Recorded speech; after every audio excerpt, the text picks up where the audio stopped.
This episode brought to you by How to Write Manga, your complete guide to the secrets of Japanese comic book storytelling.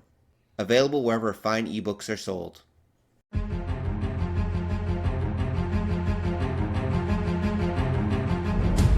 The world has gone insane. Cosplayers rule the conventions. Gamers dominate the tabletop and the internet. Sci-fi subjugates the movies, and fantasy rules the bookstore with an iron fist. Only one group can bring order to this unruly mob. A team of uber geeks, masters of the nerdly arts, trained for decades in the hobby shops and basements of the nation. Mobilized by the secret masters, they are the Department of Nerdly Affairs. Hello and welcome to the Department of Nerdly Affairs. I'm your host, Rob, here with my co-host, Don. Woo. Hey, there we go. There he is, as usual. And today we're joined by our special guest, our friend Chad. How you doing, Chad? Good. How are you? I'm pretty good. So, Chad, are you ready to talk about giant monsters? Am I ever? Well, okay. It sounds like you're kind of familiar with the whole idea of giant monsters. Well, I mean, it is my bread and butter after all. It's probably like my favorite, geek thing that exists out there. Well, then it's good we have you on the show. Yeah, I was going to say, it's good timing. Yeah, it worked out perfectly. It's almost like we planned it. Really weird, eh? It's rather this than the Harry Potter one that you're going to do eventually, I'm sure. Sure, Chad, sure. Well, didn't you say to me you're going to change this to the Harry Potter podcast after a certain point? Well, we were thinking of changing it to... Well, the Muggles cast, I think, has a nice ring to it. Oh. Although I suspect someone's probably already taken it anyway. I suspect several people have probably taken that. Probably they're fighting over it, and it involves wands and brooms. No actual magic, of course, just wands and brooms. All right. So tonight's podcast is going to be a little more structured than we usually do. I have a series of questions that I'm going to kind of round table, and the three of us are going to discuss. I figured this would keep us a little more focused, especially considering we're talking about a subject that's so near and dear to all three of our hearts. Woo. So since, Chad, you're our guest, I'm going to let you start first. So, Chad, what was the movie that made you fall in love with giant monsters? It's a tricky question, mostly because I can't cite a specific one. When I was growing up, I was nuts about dinosaurs, and the giant monster stuff just sort of slid into it. Like, it just kind of got mixed up in the whole. Well, yeah, I could see that. Yeah, that makes sense.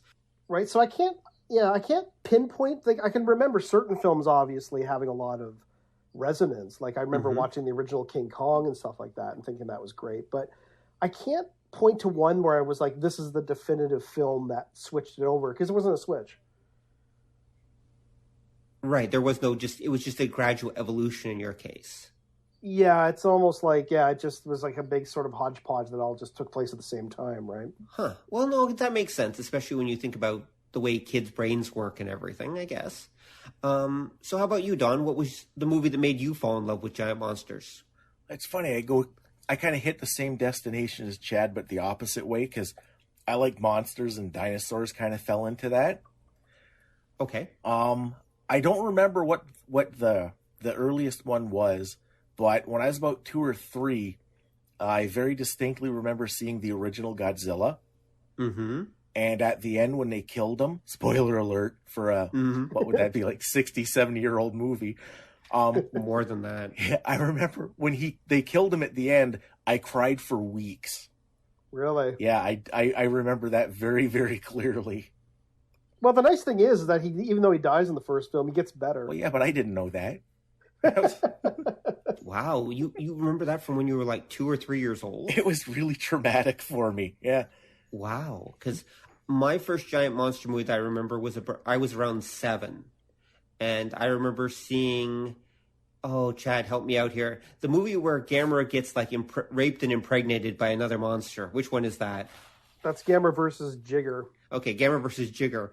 which just sounds kind of icky just to begin with if you think about it. But okay, so it's basically an excuse to have Gamera meets the the Incredible Voyage, is it? Yeah. Yeah. That's pretty much what, with kids, of course, and they're like tiny kid submarine. But anyway, so that's the first one I remember seeing pieces of. But I'd say the first one that made me actually fall in love with Giant Monster is probably somewhat similar to Dawn, is the original Godzilla. I remember seeing that when I was around 7, and it blew my young mind because, like Dawn, I actually loved monsters. I loved the whole idea of monsters, and then seeing that movie really gelled it all. I'm like Dawn, where my interest in dinosaurs came about from my love for giant monsters, not the other way around. Oh, I see. Yeah, I think for me it was dinosaurs first, and they just sort of parlayed into that. If you look at like really old Japanese films anyway, with a lot of the kaiju films, they just treat their monsters as, they're just reawakened prehistoric monsters. Pretty much. We're I guess we're technically wandering around millions of years ago. Yeah, in theory, there were lots of Mothras and Rodans and such once upon a time. Right. Yeah. I suppose. Well, technically, I think that takes place in the Kaiju-zoic era. Okay. The Kaiju-zoic era. There's a good. I'm surprised no one's used that one actually, Chad. That's actually pretty good. Okay, I called dibs on that. Okay. All right. Fine. You got it. So, Chad, what do you think makes giant monster movies so popular then? Like, why do they... you know what? That depends on who you're asking in terms of culture, because I think that genre is, you'd get a different answer from, say, like a Japanese audience than you would an American audience, because they're two almost different flavors. Even though they both feature big rampaging things running around knocking buildings down, there's a different flavor with each one.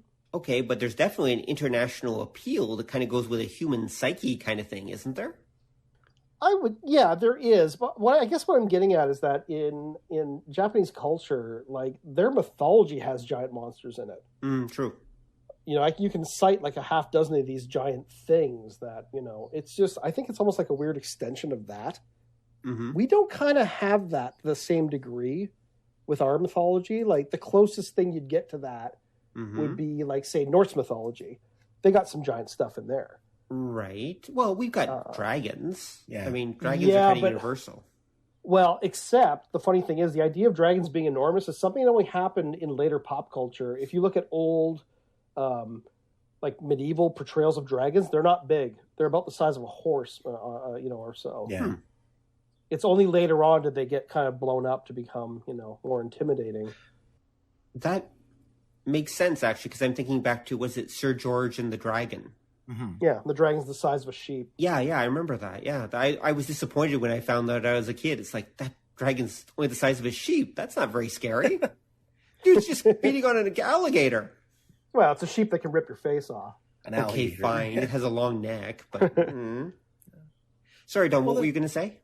Oh, well, we do have a tradition of, like, giant monsters, because if you think people used to think they were seeing sea serpents and stuff.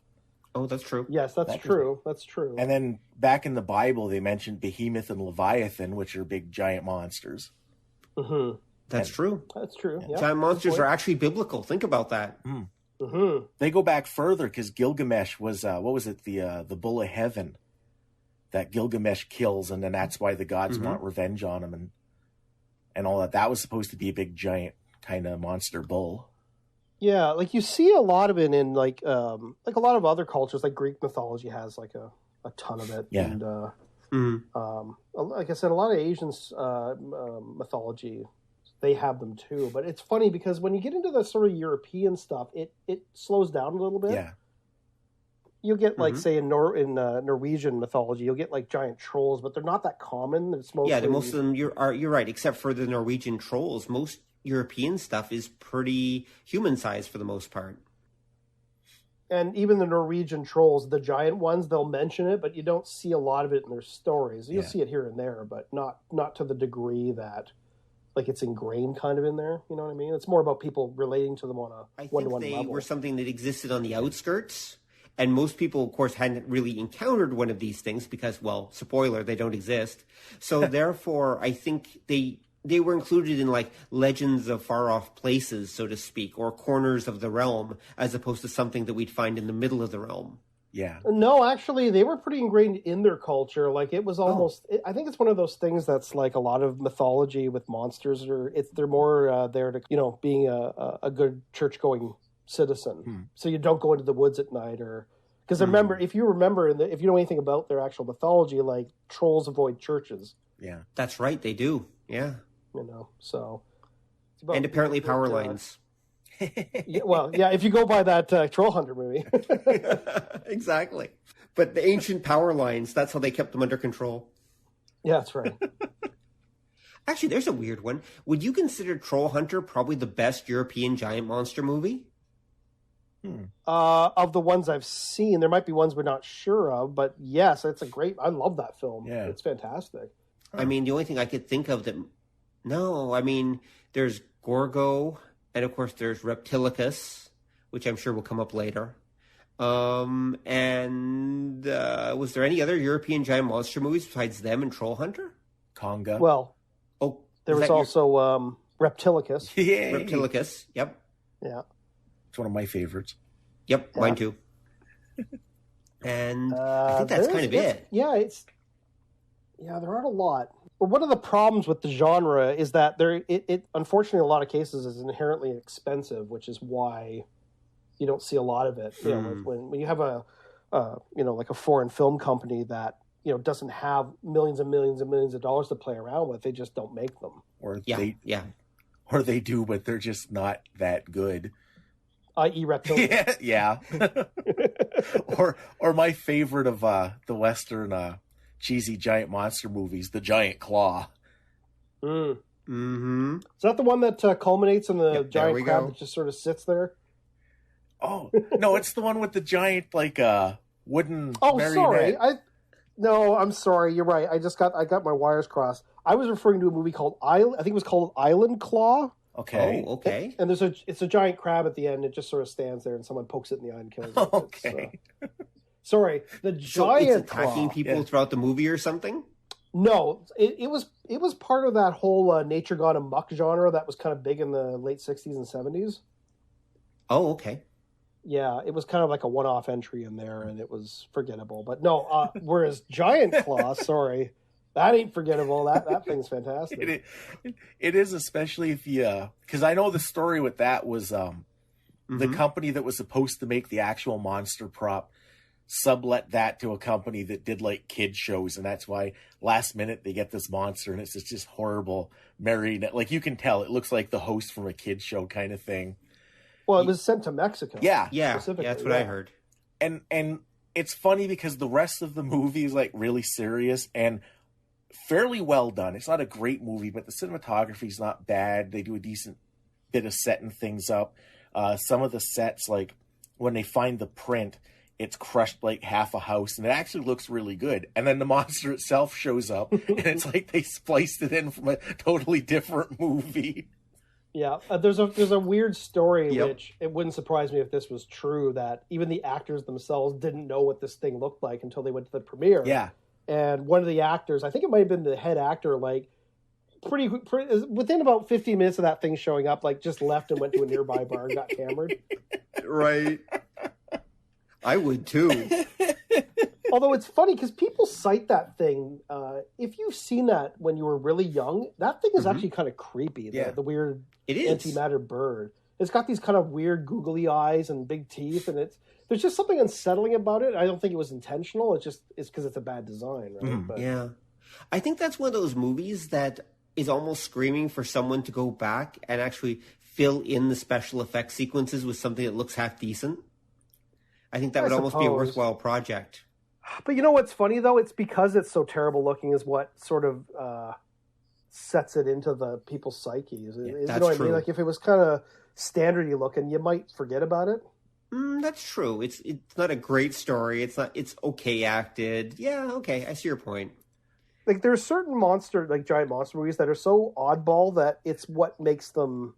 It's their oddness is what makes them, like, memorable. Yeah. You know, otherwise, if you were, it's just, like your standardy stuff.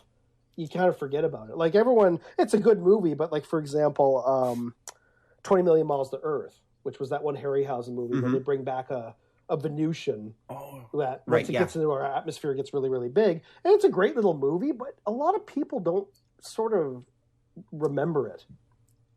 Like it's good, but it's just sort of forgettable. That's true. Oh, there's another European giant monster movie we forgot about. That's another classic. Which one? So actually, we should go. Sorry, Rob. Which one was which were you just referring to just now? Oh, the 20 Million Miles to Earth. That's another example of a European giant monster movie we forgot about. No, that's American. It just happens to take place in Rome.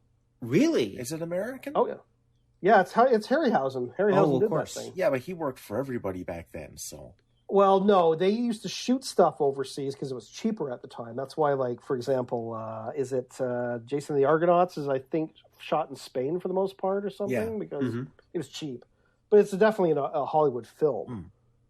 Okay. Because I thought there were the two movies that were shot that are both about Professor Quatermass or whatever. And I thought that was one of them. Yeah, there was that.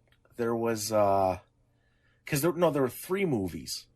And Quatermass is a British character. He's like kind of the proto Doctor Who in a lot of ways. Yeah, because that was a TV show way back in the day.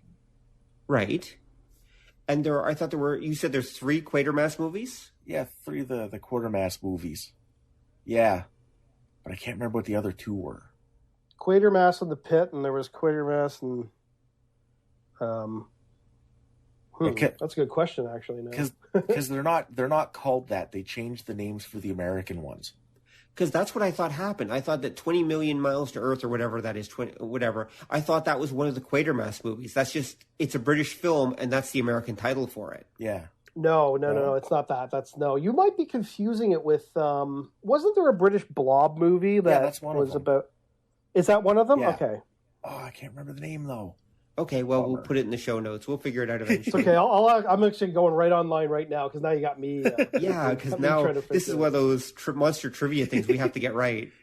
Is it there's the Quatermass experiment according to this. Yeah, right. Quatermass was and the Pit. Yeah. Quatermass in the Pit. Was that one?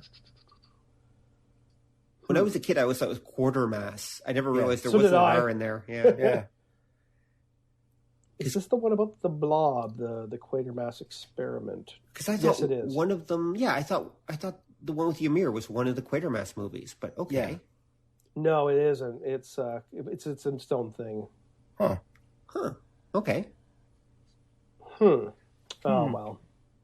Okay, so there are Quatermass movies, but none of them involve giant monsters, is what you're saying. Not except for the blob one. Yeah. Okay, and it's kind of the British version of the Blob, basically. It kind of is, yeah, actually. It's weird. Okay. Interesting.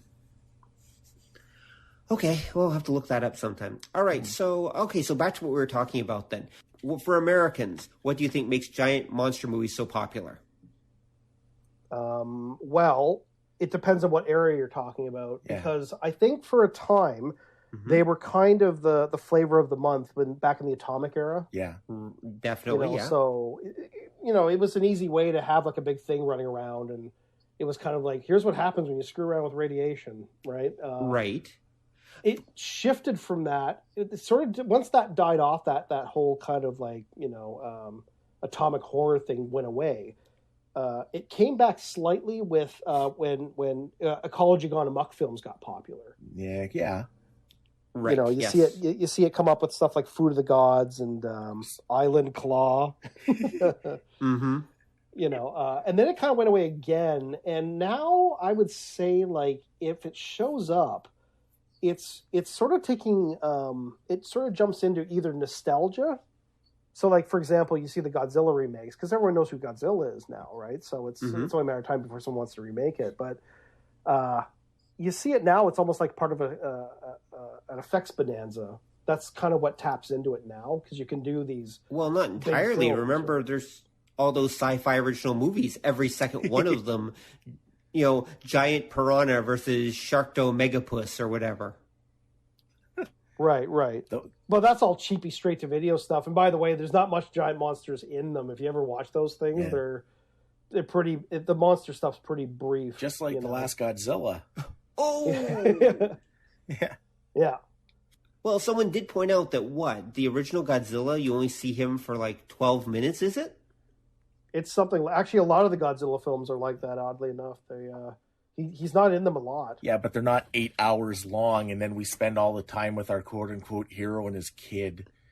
That's true. That made me sad. Well, I was going to say, which you pick your poison. You can have that, or you can spend 3 hours with Matthew Broderick.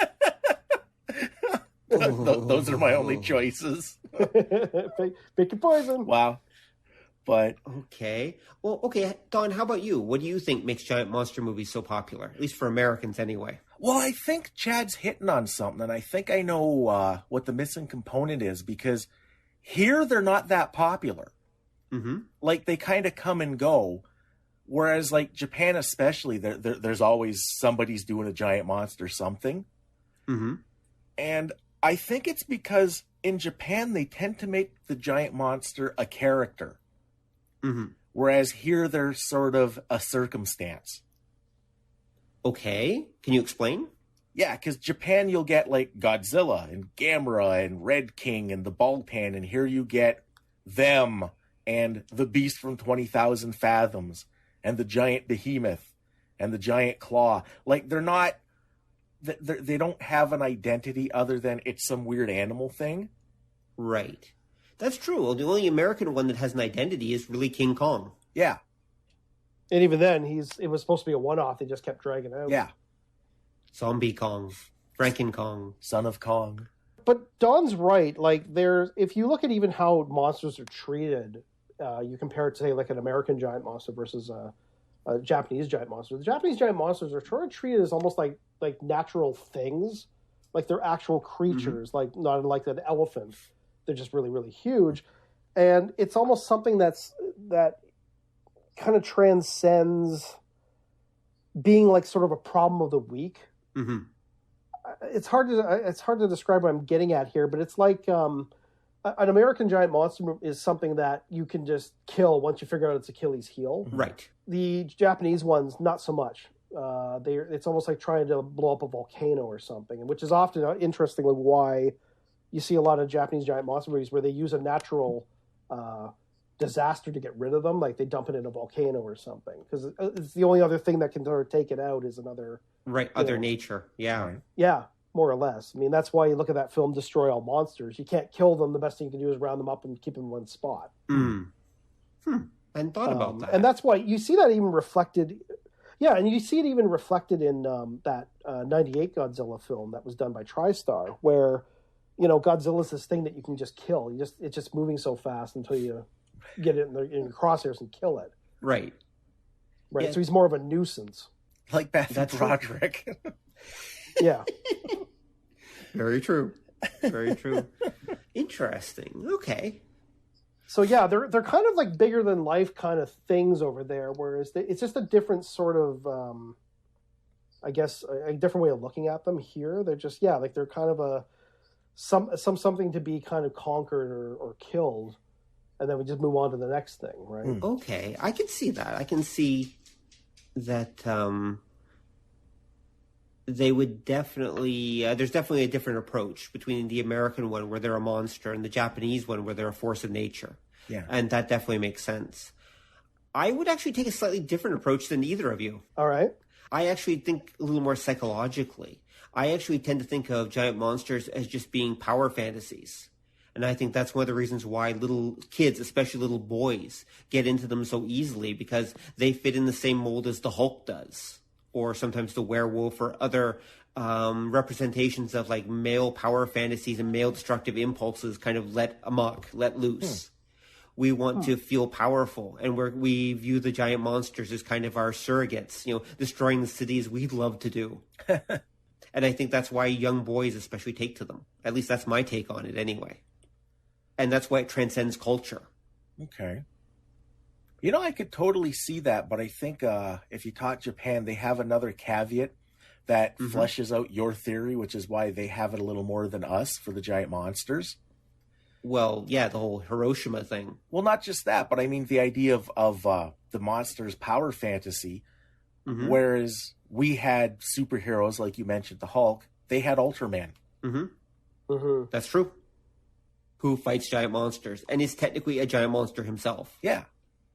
Whereas we never had the like the heroic giant monster. Like it was again always the problem to be overcome. Yes, that's true. Yeah, I'd say the closest thing we had to that would have been you see it sort of in like in little bits.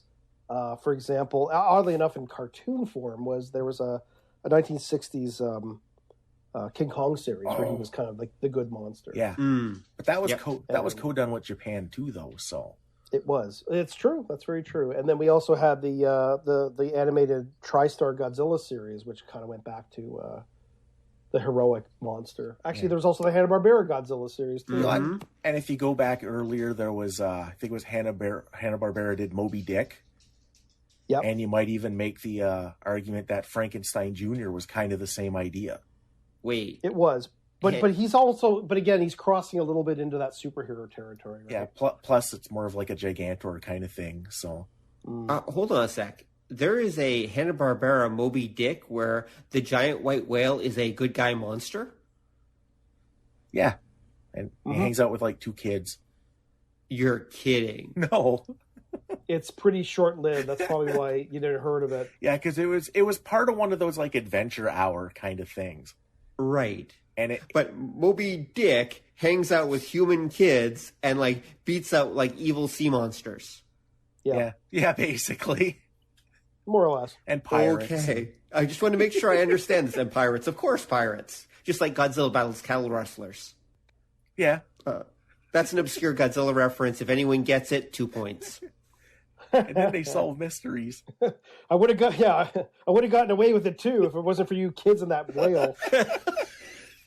Musical number. Whale on tambourine.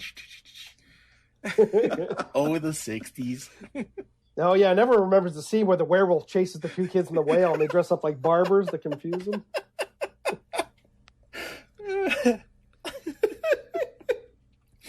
And nobody under like 40 gets that joke. No.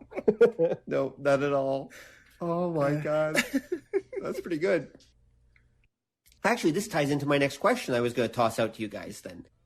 Do you think you could do a giant monster TV series and have it work? Could we do one? Don, you go first this time. Giant monster TV series. Is it doable? Oh, hell yeah. They've been doing it in Japan forever, since Ultraman. Okay. I was thinking something a little less episodic than Ultra Q, but you're right. Technically, yeah, Ultra Q has done it. Well, not just that, but again, every Ultraman series is about big giant monsters. Okay. So. But could you do a giant monster-based series? Like here? Rather than a giant superhero series? Like, could we do one? Well, okay, I guess, yeah, there's a different question there, isn't it? Whether we're talking Americans or Japanese. Yeah. But we actually did. I mean, technically, that TriStar Godzilla animated series was just that. Yeah. That's true. Okay. I guess I should narrow my parameters. Okay, a live action one. We've done animated ones. Could we do a live action one? Is it theoretically possible? Well, yeah. I know there have been ideas bandied around in attempts, but has it actually ever been done, and could we do it? Have we ever? I don't think there's ever been one, like a Western one. You know what? I would actually argue no, and the reason I say this is it actually has a lot to do with effects techniques. Remember, over here, anything short of computer animation is considered, beneath us, right? Ultraman, right, Ultraman, you look at Ultraman, there's a current series running right now, I think, that just finished, and they're still using guys in suits. There's nothing wrong with that. And they'll actually integrate, computer effects into it. But what I'm saying is that could you see a Western audience watching something like that? I just couldn't, right? Because their first inclination is to go, well, that's cheesy and stupid, right? Because I think I remember hearing once someone actually wanted to develop that movie Monsters, the one about the monster zone in Mexico or whatever. That was Garth Edwards, I think. Yeah. Someone actually wanted to turn that into a TV series at one point. It never happened, obviously, or not that we know of anyway. So someone did try, or at least make some cursory attempt at it anyway. I think the closest thing we could get to of that sort of thing wasn't there that show Primeval, I think it was called, that had like guys dealing with out of place prehistoric animals? Yeah. Yes, there was. It ran for like 4 seasons, I think, in the UK. Yeah. And it was all, but again, it was all like CG effects and, like that's, I think part of the problem is that to do it where you get a lot of monster content is expensive. Yeah. If you want it to look nice. And I think there's sort of a resistance to do anything other than CGI. Right. Yeah. Right. It's that old school effect stuff we've gotten away from completely. Yeah. Mm-hmm. So it'd be a tricky one, unless you're going to spend bazillions of dollars on it. And let's face it, a lot of producers aren't going to do that because it's too iffy. Yeah. Right. Whether they get their money back. Okay. I would agree. I just thought I'd toss that out there. You could do it animated, and it's been done. I think that would be your best bet because now you're not as sort of shackled by budget. Yeah. Right. That's true. Actually, the Japanese did do it once. Do either of you know the name of the show? What, an animated giant monster show? No, they did a live action one. They did a lot of live action giant monster shows. Well, that's true. Okay. There was one that was about just one giant monster. It wasn't Ultra Q. It was actually a whole series just about one monster. Was that weird, something the dragon? Oh, I can't remember. Yep. Aegon. Yeah, Aegon, the atomic dragon. Yeah. right. That was only 4 episodes, though. It's only 4? Yeah. You could kind of tell at the end, because they don't destroy him for good, that they sort of optioned it, that they could keep doing them if they wanted to, but they only ever did 4. Okay. I mean, I could see it working as a mini series, kind of like 4 episodes or something like that, where it's really just kind of an extended movie, really, about the build up and the characters dealing with like minor monsters or something, and eventually they have to face the big one at the end or something like that. Right. I could see that. Yeah, I mean that's why the Ultra Q thing's good. Oh, sorry, I keep talking right over top of you there. I was going to say that's why the Ultra Q formula worked so well, because it was like a different monster every week that they ran into, and sometimes 2 that would fight each other. But I don't think you could do that here, because I think here the tendency would be they'd want to focus more on the human characters. So you get the monster, and then you get the soap opera between the characters, and one of their parents would be sick, and they'd have to like do this, and their little brother was like arrested, and blah. And you'd have this story that would take away from the monsters. Well, that's how they do everything now. I mean, if it doesn't matter whether it's a monster or an earthquake or a rock from outer space, zombies, any kind of disaster, zombies. Yeah, I mean that's the formula, right? And I think for like giant monsters, if you did that, it would be the last Godzilla movie every week, and that would piss me off to no end. Here's our new monster. You get to see a foot for 30 seconds, and then we're going to complain about our girlfriends. Oh my God, make it stop. Well, actually, at the very least, though, like that TriStar Godzilla film was way worse for that, where I think, until about halfway through it, you never even see him. You just see him rounding corners and crap. Yeah, because he's like ninja. He learned it from a Tyrannosaurus. Yeah. I thought he learned it from a rat in the New York sewer. No, he learned it back in like the Jurassic era from a Tyrannosaurus, how to be ninja and huge. All right, so on to our next question. So, what are your top 3 giant monster films? So, Chad, what's your top 3? Off the top of my head, I'd say the original King Kong. Probably Destroy All Monsters, because it's just, you can't go wrong with everything, all these monsters fighting each other. And then probably the second Gamera movie of the 90s films, the Gamera versus Legion, which I love. I can see that. Okay, interesting. Those all work. Those all kind of work for me too. All right, so Don, how about you? Oh, it's a tough one. I think for my top 3, I'd have to go Repitilicus, The X from Outer Space, and either Destroy All Monsters or King Kong Escapes. Oh, King Kong Escapes is fantastic. Yeah.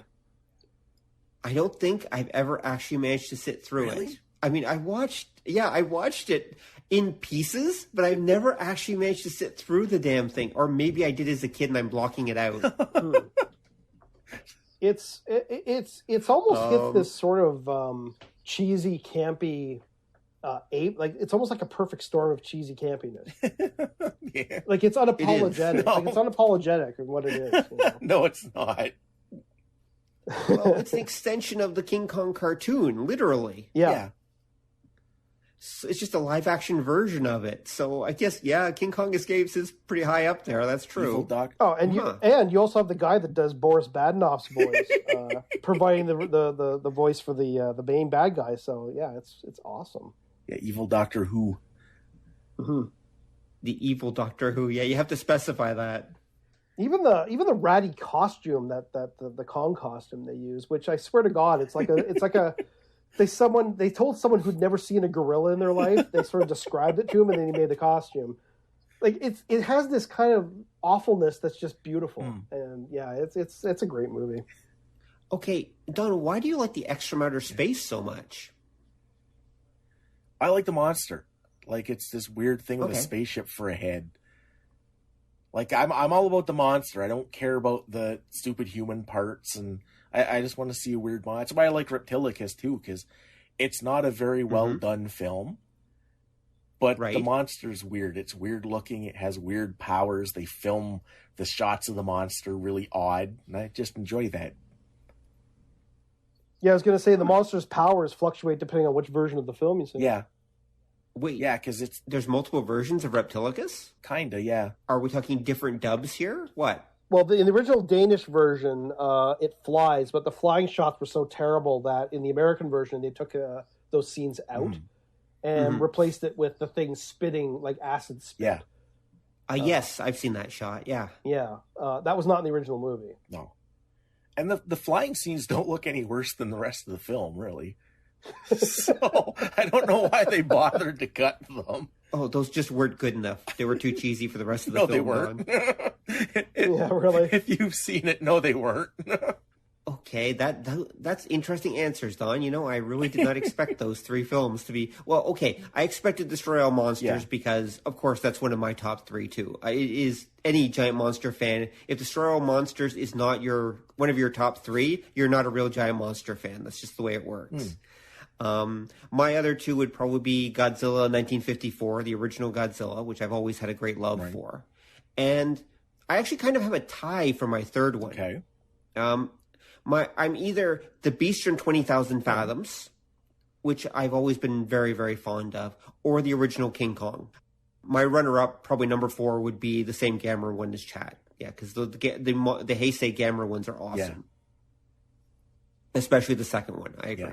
And, of course, that's the only Gamera film in my life I actually got to see on the big screen, thanks to Chad. And so I will love that movie forever. It holds a special place in my heart. We went and saw it at a film festival. And it's pretty fun to watch those movies when you have the right audience, and so and everyone was really into the movie at that point too as well. Like, and it's interesting that there were people going into it like clearly that were just going to laugh at the silly Japanese monster movie, but about halfway through it, they were totally into it for reals. They just were enjoying it. Yeah. Oh yeah. Yeah, no, they absolutely were. It was amazing, and I will never forget the line "Clap if you love Gamera" for the rest of my life. Yeah, someone in the audience, like the audience was so into it, like, you know, when Gamera would tear the monster, the Legion monsters, like it had these kind of big pincers in the front. He tore them off. The audience just erupted in clapping and applause. Like they just got so into it. Yeah. So there's a scene where he kind of revives after being really hurt. And yeah, someone yelled out, "Clap if you love Gamera," and the whole friggin' theater just started clapping like crazy. Well, if I remember right, that's the movie where he's getting the life energy from all the school children, right? Yep. Everyone who loves him, their love energy is going to him. So it really kind of works if you say "Clap if you love Gamera." Yeah. He's like our version of Tinkerbell. We got ripped off. Exactly. Oh my God, Gamera is Tinkerbell. There we go. And of course, King Kong. They used to show King Kong every Thanksgiving on WAB 43. Yeah. The Cleveland station we could get here in Canada. Right. And I used to love watching. I used to specifically watch King Kong every Thanksgiving because they showed it every year. Right. And so to me, that was like my Thanksgiving tradition. American Thanksgiving, obviously, because we Canadians have a different one. And Beast from 20,000 Fathoms, I've just always been rather fond of it. I even enjoyed the remake, except they called it Godzilla, and that kind of sucked. But except for that. Okay, actually, so that leads into, although this is going to be a really weird one for Dawn, I guess, so we'll leave Dawn for last. Okay, so next question. Chad, what really awful giant monster movie do you have a soft spot for? You know it's absolutely awful, but for some reason it still touches that little giant monster part of your heart. Yeah, it's funny, you sent me these questions ahead of time, and I was kind of racking this one in my brain.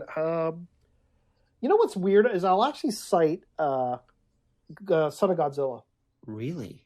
Because I don't consider it one of the better Godzilla movies. No. But it's one of the earliest ones I can remember. And I remember it sticking out in my brain as a kid because in the movie, they refer to Godzilla, like when they see him come ashore for the first time, they go, look, Godzilla's here. And you kind of go, wait, they all know who he is? Like, whereas a lot of the other monster movies I had seen up until that point, it's something where you have to introduce the monster and it's the first time everyone's seen it. They're just treating it like, oh, there he is. This thing that's always been around. So as a kid, I found that fascinating, that there's this big monster that was roaming around on Earth that everyone knew about. And, Right. It was an odd context, and it just really stuck in my brain. And I guess it's tied with Godzilla's Revenge, which is the clip show movie. Yeah. But you get a lot of monster stuff in it. Let's face it. That's true. That's true. Actually, although if you're a true fan, you've seen every inch of that footage before you've seen Godzilla's Revenge, and that was my problem. Well, not the parts at Gamera. Oh, that's true. Yeah, it is weird. I was going to say, it is weird watching Godzilla, change his suit every 3 shots. Actually, when I was a kid and they said, oh, Gamera, before they showed him, I thought they said Gamera. And it blew my young mind because I thought, oh my God, I'm going to get to see Godzilla and Gamera in the same movie. And then that cat monster thing shows up and I'm like, what the hell? I feel ripped off. Oh, you know what? It's funny you say that. I had a similar thing like that with a film called The Monolith Monsters. Oh, right. That was, for anyone who's not familiar with it, it's actually a very interesting idea, which is they accidentally bring back these rocks from outer space that I think it's when they're exposed to water. Yeah, they grow. I think so, yeah. They grow enormously. We're talking like skyscraper size, and then they're like giant crystals. And then they, because their weight gets so tremendous, they just fall forward and just destroy everything that they fall forward onto, and then start the process all over again. So forever the point is, this is how they move. They literally just collapse and then spring up and collapse. And as a kid, I was like, that seems very simple, but it's kind of scary in a way. Very scary. And, well, because you have something the size of a Chrysler building rising up and falling forward constantly, right? But as a kid, I was like, the word monster threw me because I'm like, okay, so there's monsters inside those rocks, and they never showed up. Right. Like I was expecting something to come out, and it never did. Did you ever have a double fake like that, Don? I must have, but I can't think of any offhand. How about Godzilla versus the Thing? How about that one? No, because I think, like I said, I was really, really, really young when I saw most of those. And like this is before kindergarten, before I started school. So at that age, you didn't come in with a lot of preconceptions. Like, well, also Godzilla versus the Thing, to have that preconception, you would have had to see the poster. Yeah. Which I never saw the poster. I just saw the movie, and it's like, okay, it's Mothra. Yeah. Right. But I remember the advertisements leading up to it, though, saying Godzilla versus the Thing. I'm like, oh, what could the Thing be? So Godzilla, Mothra shows up in the movie. You're like, oh, so maybe he teams up with Mothra to fight the Thing. Yeah, because the posters, you just see it behind this "It's too horrible" sign, and it looks like a tentacle tree monster or something. Yeah, that's right. It looks actually scary and bizarre and everything in the poster. Yeah. Huh. Okay, so Don, what really awful giant monster movie do you have a soft spot for then? Given the ones you've said so far. Oh, I don't think you've said yours yet. Oh, mine is actually this just suddenly hit me, is my actual first Godzilla movie. Okay. It was the first Godzilla movie I ever saw. I even saw it before 1954. Godzilla versus Megalon. Oh, yeah.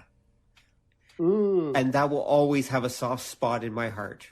It's not a good movie. I will never claim it is, but it is a fun movie. Yeah. And I do love that film on some levels. Every time I see it now, though, I think of the Mystery Science Theater version of the Jet Jaguar theme. See, it's the perfect film. It kind of is, isn't it? It's like all the Japanese giant monster movies of its era kind of wrapped up in one film. It really is. The only one... Well, that one... Sorry, go, Chad. I was going to say, that film is sort of notorious because I think it was the one that was shown the most... Like, most people back in a certain era were most familiar with that particular movie because it was run to death on television. Well, it played in theaters because I'm pretty sure I saw it in a theater as a kid. Wow. Actually, you know what? Don's right. Rob, I actually remember that thing being advertised in the theaters in London.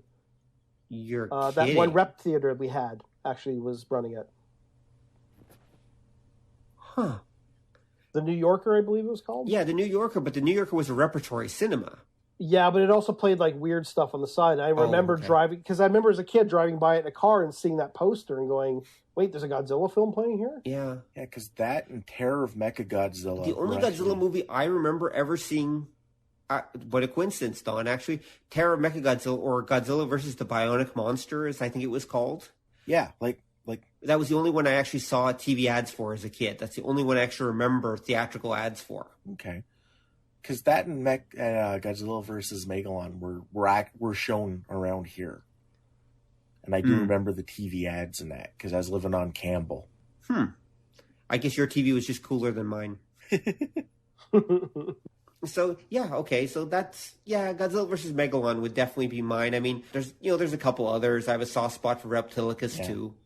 Although I classified under my awful giant monster movie category. Sorry, it's awful. I'm not going to argue.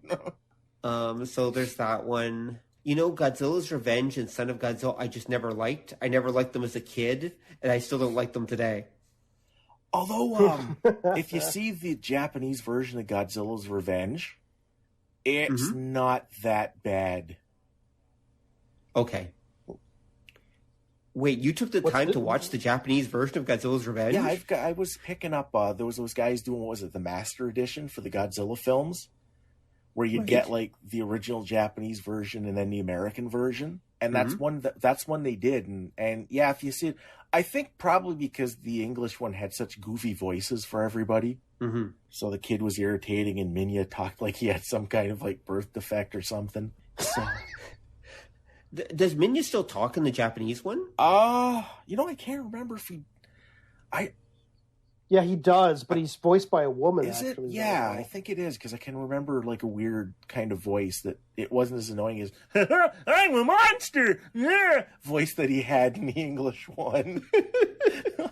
Yeah, he was basically goofy. Yes, he was. One. Right? Yeah. Okay. The only thing that was missing is he didn't say "garsh" at any point. I could totally see that. Okay, so I think asking Don about the awful giant monster movie he loves is probably a pointless question. So I think we should just move on. Oh, no, I'll answer. Okay, Don. I'll answer. Okay, go. Because both of you are going to go, oh, yeah. And I remember this one. I have two stories associated with it. And that is Inframan. Oh, yeah. Yeah.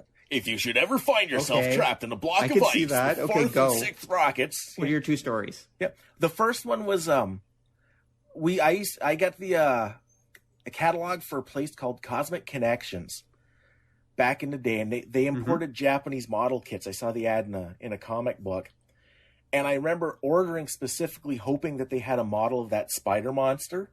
And then back when I was in university, me and Tim went. They had a showing of Inframan at, like, an actual theater, and he'd never seen it, so he said, we have to go. Wow. Yeah, it's a different movie when it's a story high. Not a better movie, just a different one. Oh my God. But there's such a wonderful energy to that movie. Like that movie just barrels forward with without a care in the world. It's awesome. And it's so weird, and the monsters are weird, and the fight scenes are weird. Well, it's trying to incorporate a whole Ultraman series into one single Hong Kong film. Yeah. It's also so bizarre. I'm amazed that no one's ever done like a parody dub of it, because it would so easily would you change? work. Oh, easy. You change it into it's about a superhero that works at a record company, and these evil disco monsters get unearthed by accident and run amok. Holy crap, that would work. That would be perfect. Because it's like one step away from that anyway, yeah. Chad's been thinking about this, I can tell. Guess. It's my pet project. Inframan. Waka chicka, waka chicka, waka chicka, waka chicka. Like seriously, there's a shot of the bad guys. Yeah, like the bad guy monsters are all sitting there, all kind of waving around and dancing. I'm like the only thing missing is the ABBA soundtrack in the background. I'm like, it's crazy. Well, you know what the opening theme would be? Super Trooper. Oh, there you go. Oh, you guys have ruined it for me. Wow. That is pretty awesome, actually. If I had the time, energy, and interest, I would totally do that. This needs to happen. Quick, to Kickstarter. Oh my god. We're going to redub Inframan. Oh, okay. Besides that, so let's move on to the next question then. Well, hold on. He had two, Rob. Oh, sorry, what was that's the other right. There was one? another story. Okay, that go. was the idea that was what made me order the Cosmic Connections catalog. Was that I had seen it like a week before, and I desperately wanted a model kit of that spider monster thing. And did they actually have one in the Cosmic Connections catalog? Oh, but you said there was a second film, just though, wasn't there? 2 stories, because then... Oh, 2 stories. Sorry. Okay, yeah. Okay, gotcha. Okay, yep. All right, so then let's move on. Although I admit Inframan is truly awesome, and if anyone has not seen it, they absolutely should go out and find a copy. There's probably a copy on YouTube or Dailymotion, one of the two. Actually, I've been discovering recently that Dailymotion has a ton of old movies on it, especially like B films and such. Right. If you're ever looking for a movie you can't find on YouTube, go check Dailymotion.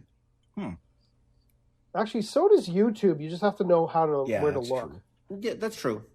Yeah, that's true. They're kind of buried. Sometimes, but I'm finding more and more that if I'm looking for something a little more obscure, it's more likely to be on Dailymotion than YouTube. Actually, I get a lot of stuff like on Studio Disc right off Amazon. There's it's that too. amazing what people have been putting out on disc.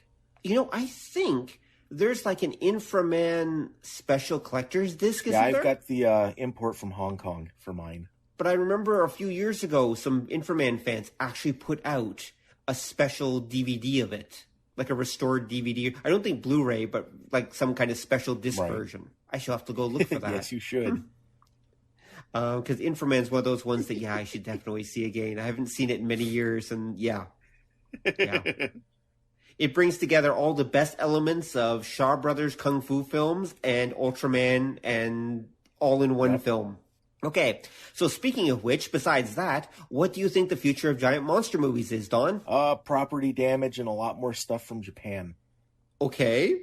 Because the last time we tried that, prior to the last Godzilla movie, it kind of went over, but sort of didn't, and that was Pacific Rim.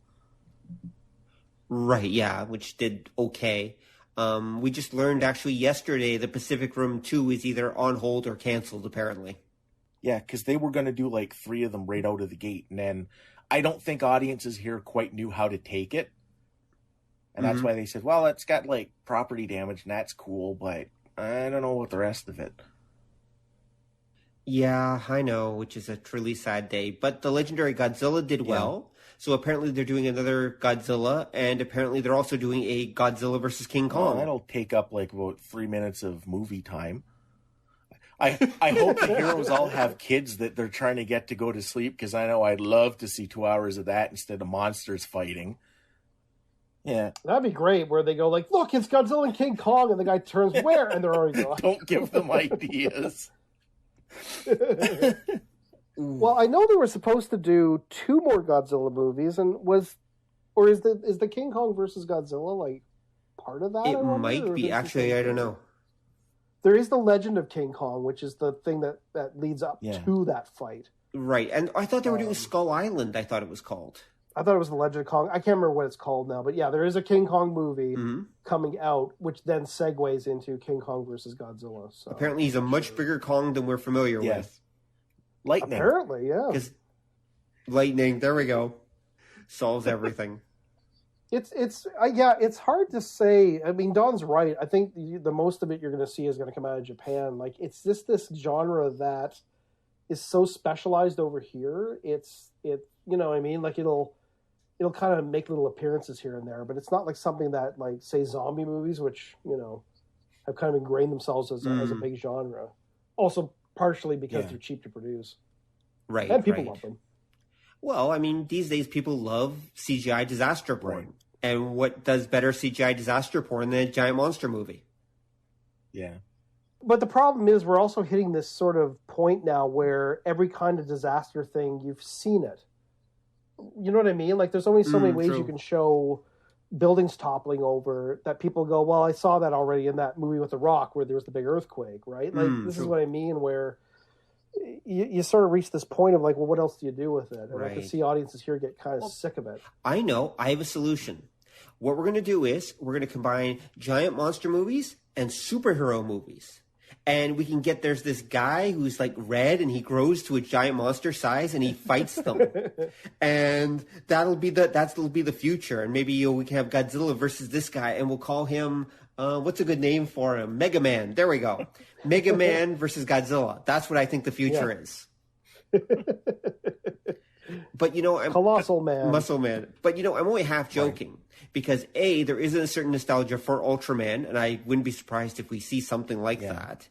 And B, I really do think that they're going to try. I mean, superhero movies, giant monster movies, at this point, it's almost a natural fit. Well, they are, but remember, the superhero stuff it's very much its own self-contained thing. Like, you don't see a lot of what I would refer to as crossover material. Mm-hmm. The closest thing we got into a crossover thing would have been Guardians of the Galaxy, which, you know, does a little bit of space opera stuff. Right. You know what I mean? Like, it's almost its own little weird... Again, it's its own little weird genre that it's tough to break into just because, I guess, audiences here maybe just don't care on mass. Well, I don't know. It's the sort of thing like... the problem with Ultraman nostalgia here and somebody doing, like, an American Ultraman, again, Shudder... is the idea that if you feel nostalgic for Ultraman, it's still coming out in Japan. You can find it on the internet, and there's like 30 years of it that you never saw that was already done. So you can satisfy that.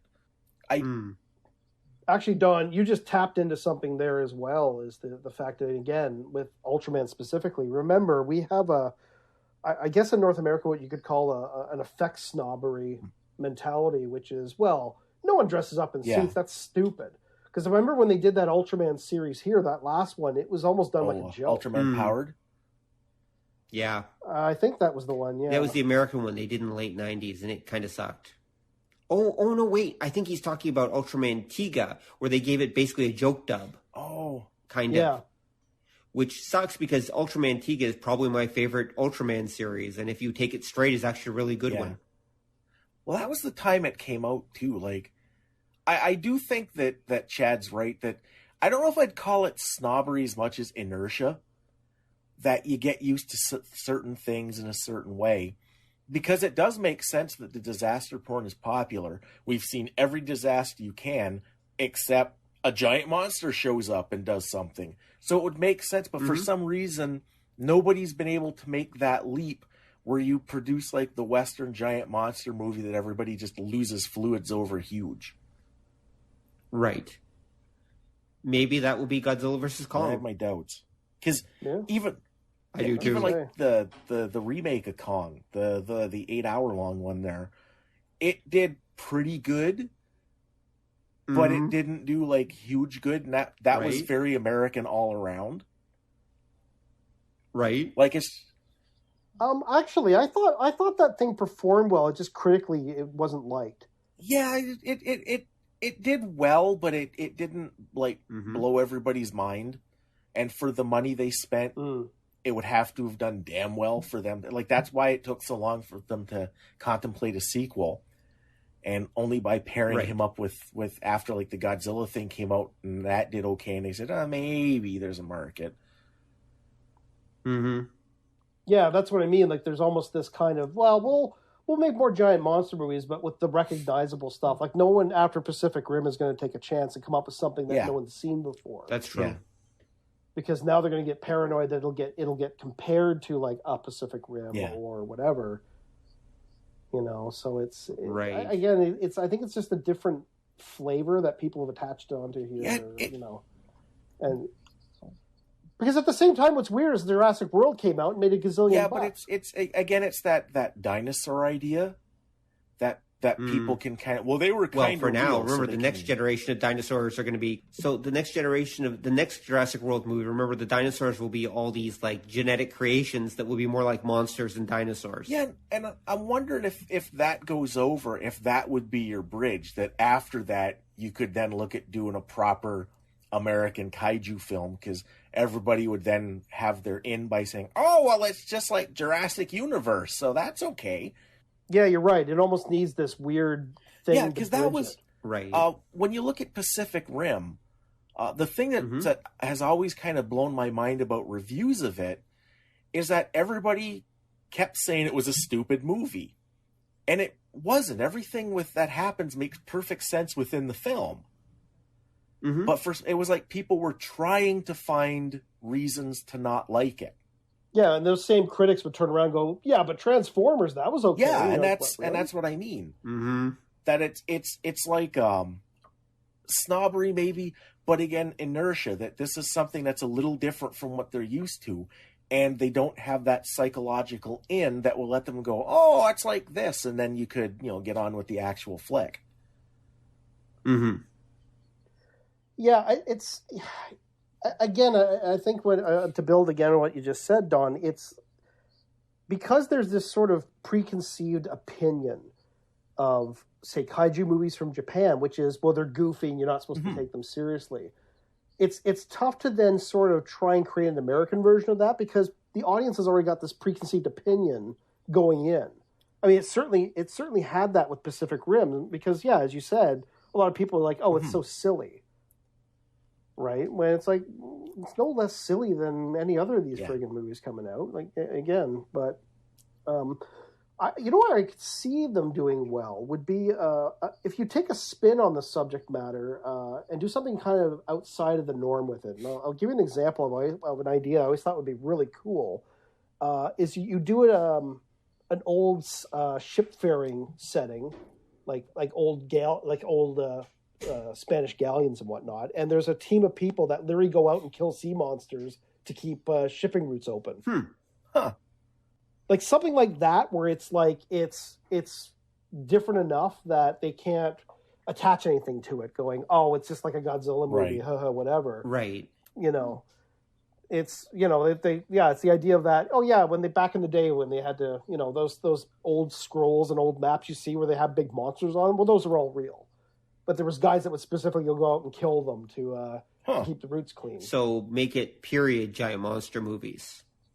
Something to just throw it in there as a sort of a spin on it, where people can't sort of approach it with, we've seen this already, and I already have an opinion of it, and it's not good. Right. Yeah. Okay. Yeah, that would be a spin. Okay. Well, actually, that kind of segues into my last question. That's on my list anyway. I mean, if you guys have other questions, we can continue. But so, Chad, what would be your dream giant monster movie that hasn't been made yet? Then would that be it? I was gonna say that one. Yeah. Okay. There we go. I think we've covered it nicely.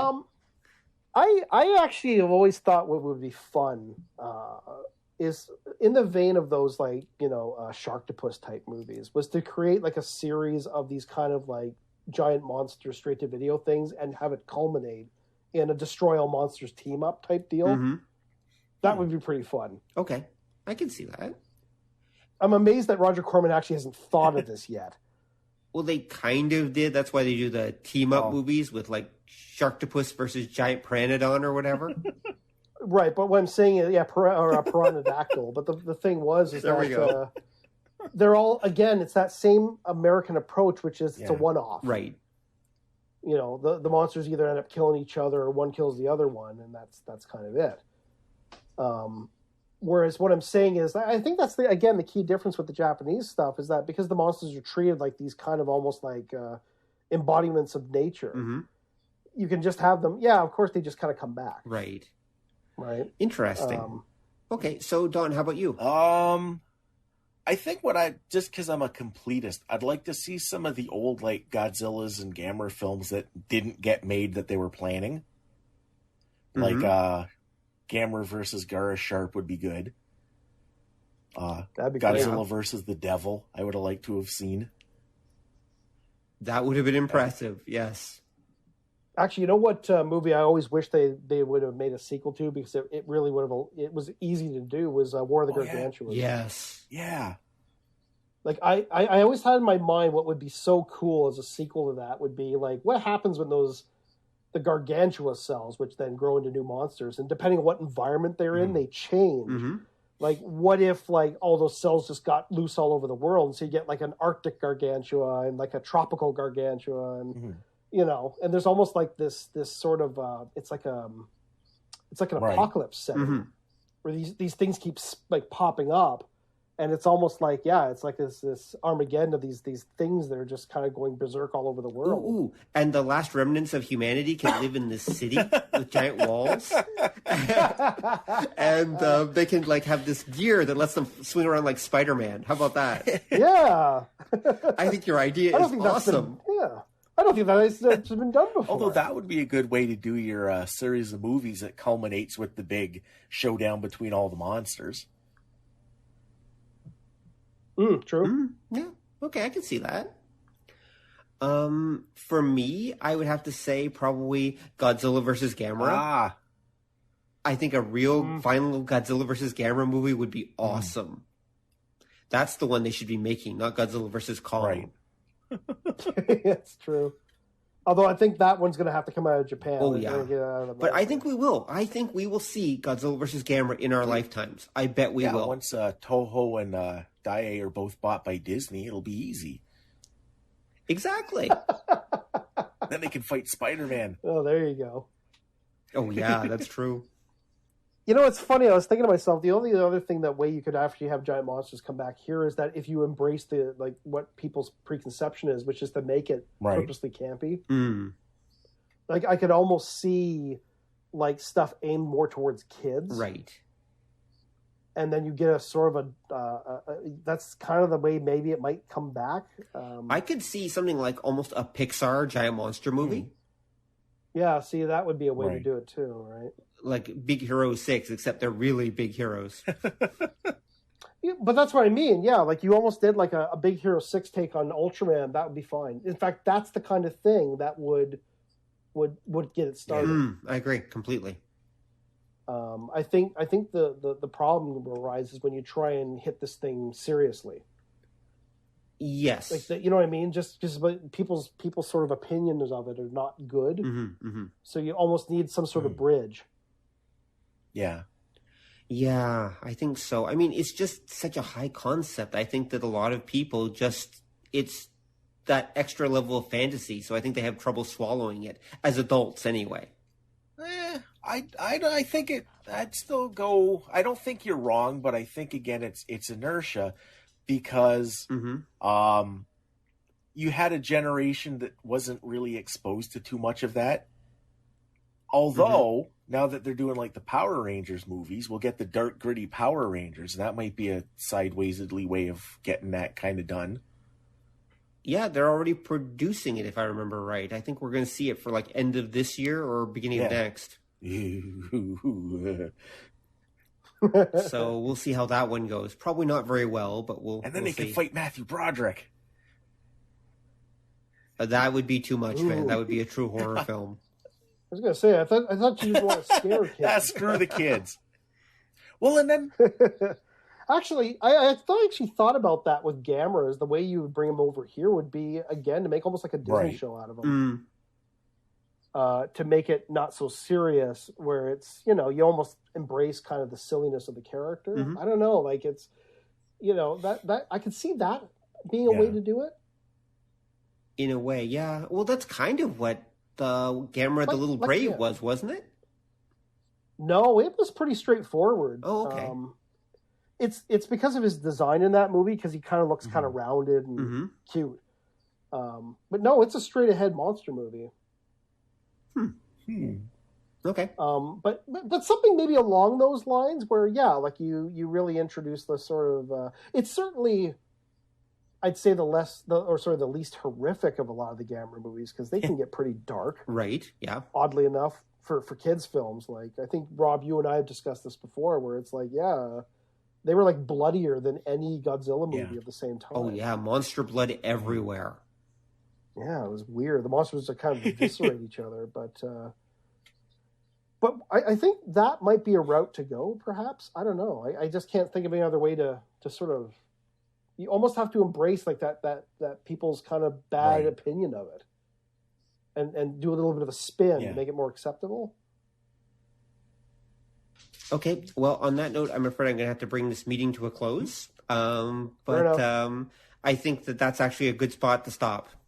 So thank you, Chad, for your for gracing us again with your presence, and for thanks for having me. Yeah, and it's been awesome to talk giant monster movies with you, because obviously you have a great love for them, just like Don and I do. And thanks, Don, for sharing your memories as well of giant inframen. And on that note, good night, folks. And remember, when a giant monster movie comes to your neighborhood, go see it. Thanks for listening to the show. If you'd like to hear more or join the conversation, come visit us at obeythedna.com. You can also find us on iTunes or whatever fine podcast site forgot to lock their back door. So until next time, remember that to master the nerdly arts takes time, practice, and enough Coca-Cola to drop a rhino. See ya!